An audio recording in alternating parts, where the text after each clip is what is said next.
What do you do with those relationships where you just feel triggered, like they make you angry or you're upset or you're sad? And this other person could be a close family member, could be a lover, an ex-lover, someone at work, a boss, lots of different situations, but you know who I'm talking about in your life. It's like, who's kind of got you by the gut and your mind's always chattering about them. Maybe you're chattering with your mouth, gossiping and talking shit about them because you're just so annoyed or upset or sad or angry, whatever it is. What do you do about that? And how do you deal with it? I mean, we've all got people like that. I've got people like that in my life. And the key phrase I want to leave you with here in this video, and we'll talk about it as we go here, but the key phrase is, unless you are poking me with a sharp stick, no one makes me feel anything. And this is, if you don't know what I'm talking about, it's like weird and you can't even wrap your hands around it. And if you know what I'm talking about, it's super empowering because it puts the power back on you. So unless you are poking me with a sharp stick, no one makes me feel anything.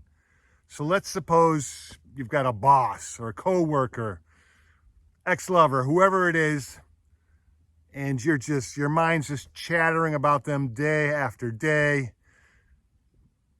Who's the one who's got the negative feelings? Who's the one who's upset?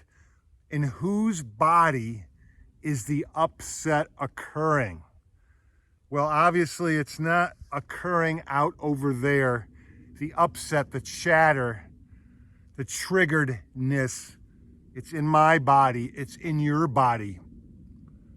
And it's a leap, it's an evolution of consciousness to get this, but it's also so empowering once you do, is that there's nothing. I mean, yeah, that person might be a jerk. That person said what they said. That person did what they did.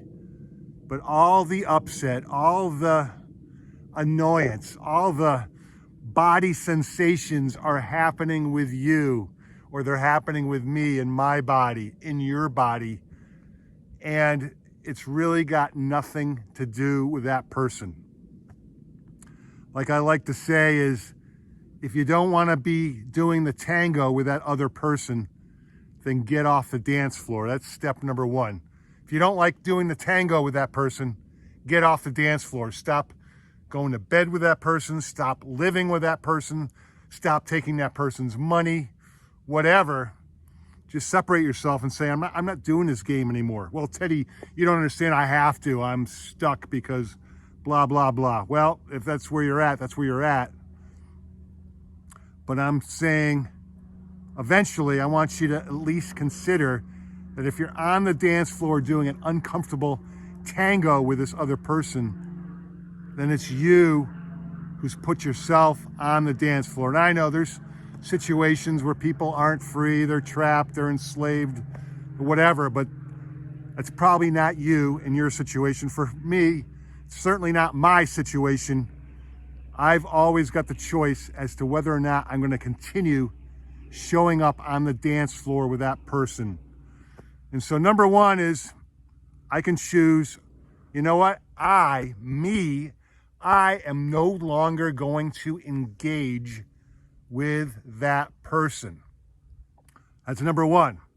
And, it might take me a year to reconfigure the logistics of my life. Like maybe I got to get out of the job, and maybe it takes a few months to get another job, or I've been living with this person, I got 3 kids, for blah, blah, blah, whatever the logistics are. So maybe there's a little bit of homework to do, but I can reach a decision point in my life is, you know what? I'm no longer going to dance the tango with this person, and I'm going to reconfigure my life so that I don't show up on the dance floor with them anymore. And then number 2 is ownership. I'm going to take ownership. It's like, whoa, I am upset in here. The upset is occurring in here with me. I don't need to go out to the bar with my friends and talk about them. I don't need to gossip about them. I don't need to send them nasty texts. I don't need to develop a whole story about how terrible they are. I can notice that the upset is within me, and I can begin to ask the question, well, asking the question's the third step. Let's stay with step number 2, which is, what am I feeling? Where in my body am I feeling it? And it's useful. Not only is it useful, it's critical.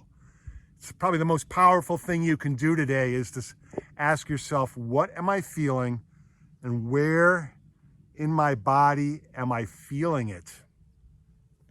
And just stay there. Don't even get into a whole story about it. Well, they did this and they said that, and when this happened, blah, blah, blah. No. Wow, I am angry. I am so pissed, or I am so upset, or I am sad, or I just feel it's all twisted up and jumbled up inside. Whatever the feeling is, identify it, identify the location in your body and say, yeah, this is what I'm feeling. And really, I don't want you to move beyond that step, because if you can actually just stay with this and say, hey, what am I feeling? Just the facts: upset, sadness, gladness, joy, anger. Identify the actual feeling, not the story. Where in my body am I feeling it? Let me breathe in, let me connect with that feeling, and let me just do that for today. That's enough. That's a lot. Then, if you want, beyond that, if you're ready, if you've actually done the work of feeling the feelings and connecting with that feeling state and identify where in your body that is, you could look and see, why am I doing this drama with this other person? And is this the kind of drama that I've done with other people? Like, is this a drama that when I was little I did with mom or dad or my brother or my sister, or where else has this shown up in my life? And again, this is a evolutionary leap in consciousness. If you can do the work, and for most of us, most of the time, this work requires a qualified listener, like a therapist. I have a men's group where I can do this kind of work. Safe, qualified listeners. It oftentimes isn't your friends, because they'll just agree with you about, yeah, that person's a jerk and let's talk about them. But you can find safe people in your life, and the best is to use professionals like a therapist, like for me, the men's group, or whatever you got out there.